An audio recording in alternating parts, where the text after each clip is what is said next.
ఈ కాంగ్రెస్ పార్టీ అడ్డగోలు హామీలు ఇచ్చి నాకు గుర్తు లేకపోతే మీరు గుర్తు చేస్తా ఉన్నారు. రైతు బంధు రావాలి, ఎందుకు మాకు బుర్రలేక పెట్టిన మా రైతు బంధు ప్రపంచవ్యాప్తంగా ప్రభుత్వ సబ్సిడీ లేకుండా ప్రభుత్వ సపోర్ట్ లేకుండా ఎంటైర్ వరల్డ్ లో ఏ దేశంలో కూడా వ్యవసాయం జరిగే పరిస్థితి లేదు. అశోక్ గులాటి అని ఒక ఆగ్రో ఎకానమిస్ట్ తో అనేక మాసాల పాటు చర్చించి మేము నిర్ణయం తీసుకొని మన రైతులను నిలబెట్టాలి అని ఒక 4-5 కార్యక్రమాలు చేసినాం.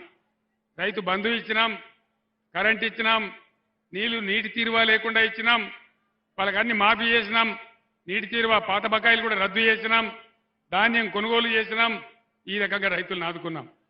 వీళ్ళు వచ్చి ఇప్పుడు ఏం మాట్లాడతారు, మేము 5 ఎకరాలు ఉంటేనే ఇస్తాం, 5 ఎకరాలకు మించి ఇయ్యం అంటే 6 ఎకరాల నోడు కోటీశ్వరుడా, 7 ఎకరాల నోడు కోటీశ్వరుడా? నువ్వు 20-25 ఎకరాల తర్వాత ఇయ్య అంటే కొంత అర్థం ఉంటుంది, కానీ 10 ఎకరాలకు కూడా ఎగబెడతామంటే ఇది ఎక్కడి న్యాయం అని చెప్పి నేను మనవి చేస్తా ఉన్నా. వీళ్ళ మెడలు వంచి మళ్ళా పాత పద్ధతిలోనే మంచిగా జరిగేటట్టు చెయ్యాలి. ఆ పని జరగాలంటే మీరు బీఆర్ఎస్ కు బలం ఇయ్యాలి. ఇంకొక మాట అజయ్ గారి నాయకత్వంలో ఖమ్మంలో